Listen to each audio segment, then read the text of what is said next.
I'm leaving all my inheritance, the house and the car, to Christina. If you oppose, we're getting a divorce. I can manage just fine without you."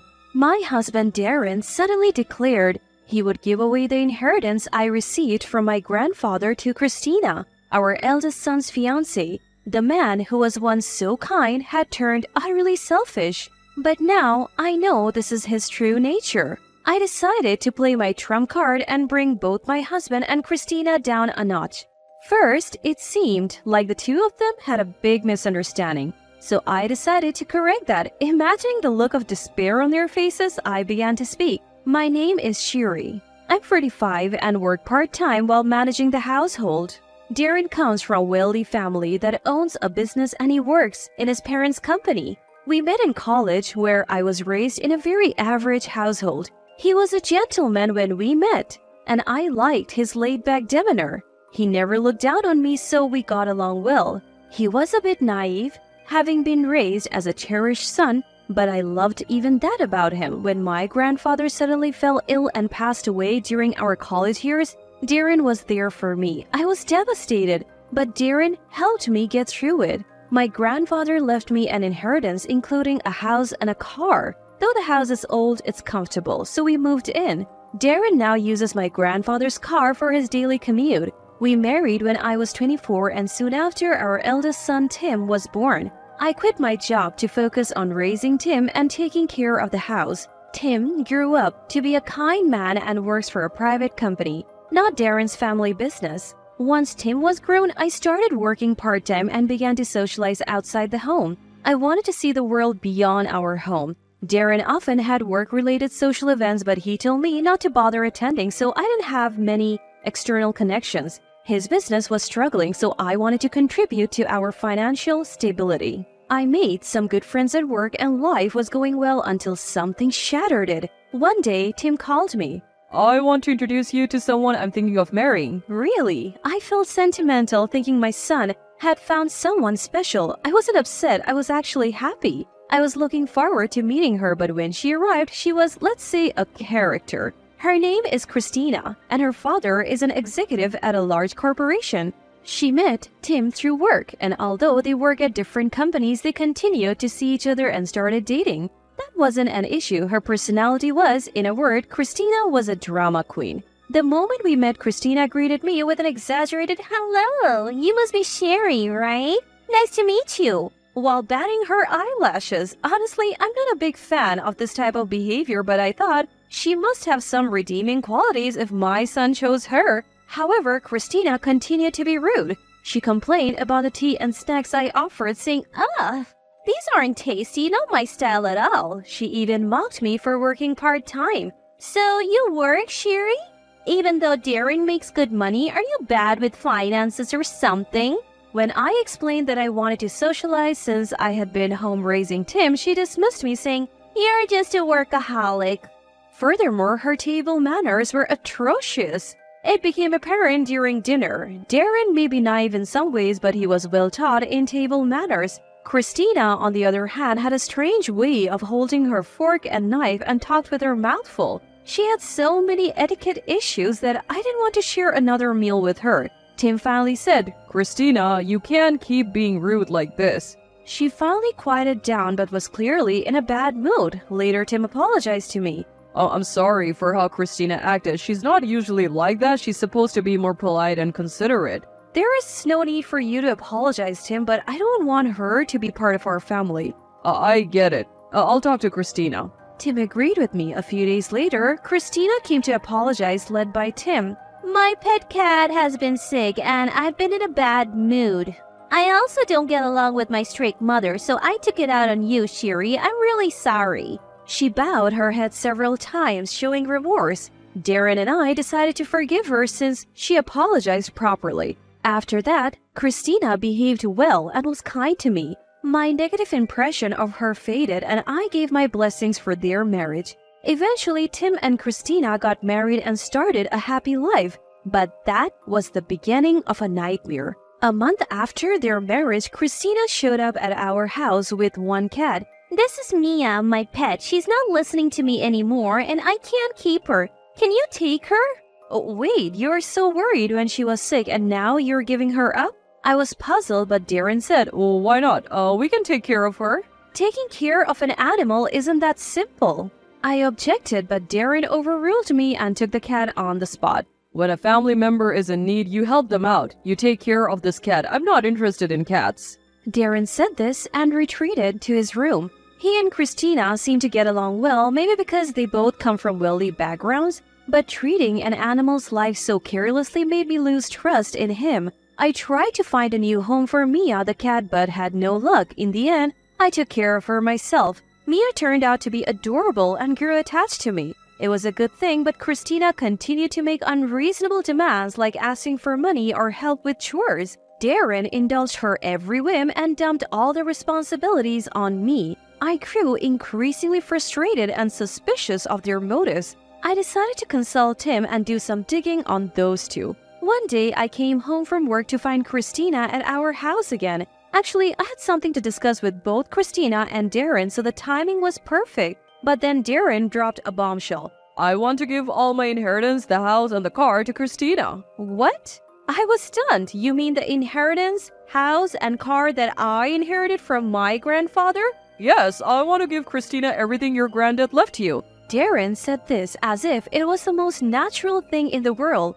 Christina seemed eager to accept, saying, I would like to have it all by the end of this month if possible. She was back to her old self. I was furious at their audacity.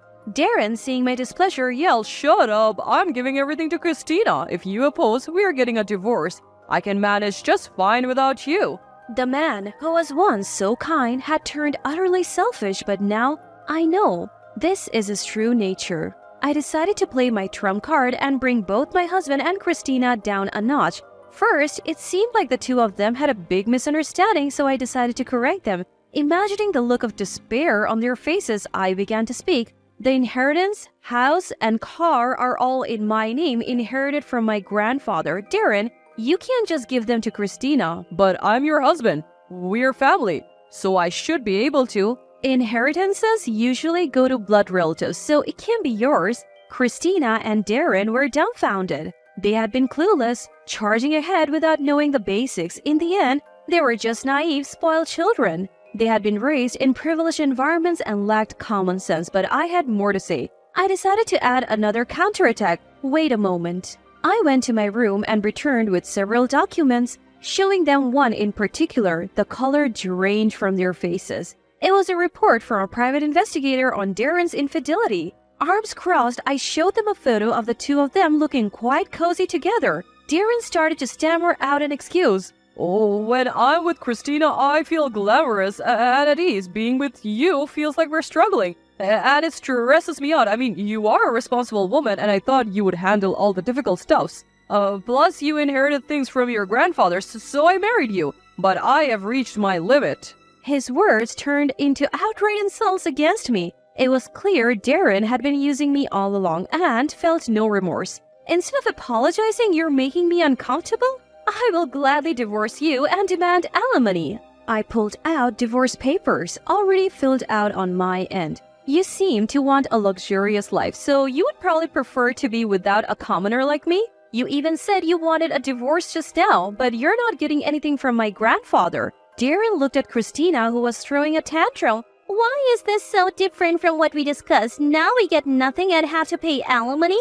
They both seemed panicked. They're wealthy. They should be able to afford alimony and buy their own houses and cars. Why the rush? I knew why. The investigation revealed more than just infidelity. I pulled out another document. Christina, you have debts, don't you? The investigation showed you frequenting consumer loan companies. You were planning to sell my house and car to pay off your debts, weren't you? Both Christina and Darren were speechless. Also, you two are just figureheads at your companies, right? You got your jobs through family connections and collect high salaries without actually working. Your colleagues are unhappy about it. Darren probably didn't want me to meet his coworkers to keep his poor reputation a secret. He pretended to care for me while hiding inconvenient truths. I had said all I needed to say. The more I investigated, the more their failures came to light. It was beyond infuriating. By the way, Tim knows all about it. He also thought something was off with you two.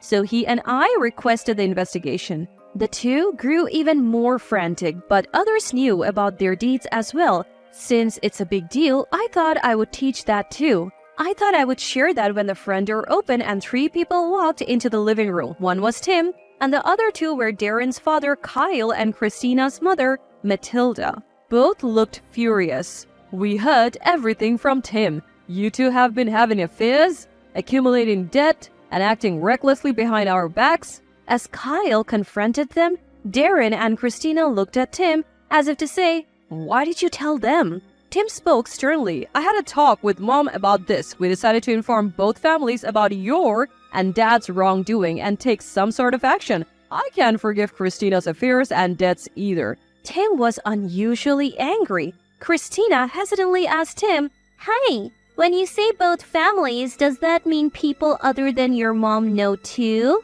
Tim nodded. Yes, in your case, your dad, your grandfather, and your grandmother know. Soon enough, the whole family will know, won't they? Christina covered her face with her hands, looking like she was about to cry. "If everyone finds out about this, I can't go on living." Matilda glared at Christina. "Christina, you have really done it now." I heard that Christina's mom Matilda is strict about manners and would never tolerate infidelity. "Ever since you were little, you have been selfish. I was worried you wouldn't grow up to be a decent adult. I was strict with you because I loved you, even though you kept rebelling against me." Christina looked startled. It seemed like she finally realized her parents' love, but unfortunately, it was too late. Confronted by their parents, Darren and Christina began to spill the details of their affair. According to them, they had been having an affair since Christina was in college. They met and hit it off at a work-related party that Darren attended. Darren, who had grown tired of my down-to-earth values, was attracted to a young and wealthy Christina, and they quickly entered into an affair. Since then, Christina had been squandering Darren's money and even racked up debts. Darren was no better, handing over large sums of money like that. I didn't notice because the money Darren used was from his personal savings, not our joint account. Both had never struggled financially, so they seemed to think money would just keep coming in.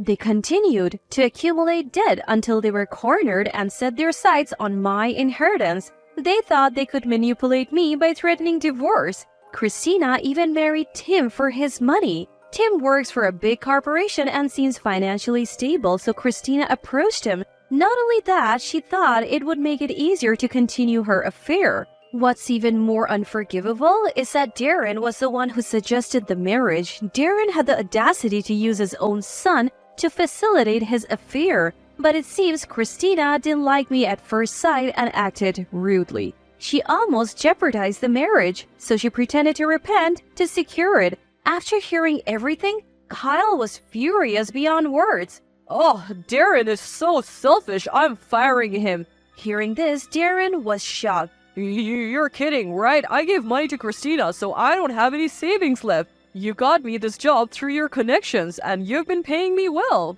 Look, I've been lenient because you're my son, but this is the last straw. Being soft on you isn't helping you. Plus, you know our company is struggling, right? We can't afford you anymore. The staff is fed up. You're fired. You're in your 40s. Figure it out yourself. Matilda said the same thing to Christina. "You've been messing with Tim and causing a lot of trouble for Sherry. Keeping you in the company will only bring harm. My husband and I have decided to fire you. Plus, there are allegations that you have been embezzling company funds. Multiple employees have tested that you have extorted money from them." "Oh, what? How did you find out?" In her panic, Christina confessed. She was trembling. "You are going to the police. Just because we are family doesn't mean I'll go easy on you." Faced with her crimes, Christina slumped, defeated. Then I served Darren with divorce papers again. Tim also pulled out divorce papers and showed them to Christina. I can never consider Darren as family again. Let's get this divorce over with. I feel the same, Christina. I can't love a woman who cheats with her own father and commits crimes. Darren and Christina hesitated, but when Matilda sternly said, "You have caused enough trouble. Sign the divorce papers," they complied.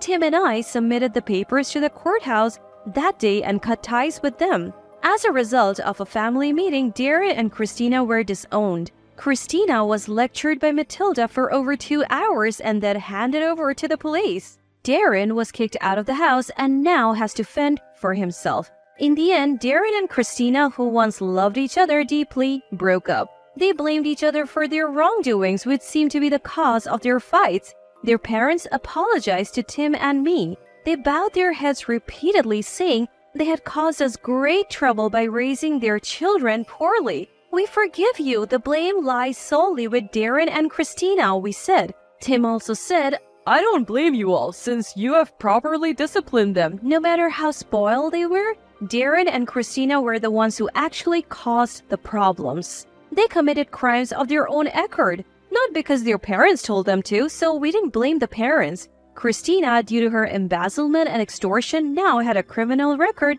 and is headed for prison. Born into a privileged life, they ended up on a downward spiral. Matilda said their family would cover the compensation owed to Tim and me for now, but they would have to pay it back once they're out of jail. Darren managed to find another job, but at a much lower salary. I heard he's living in a rundown apartment, struggling to make the compensation payments and living a poor life.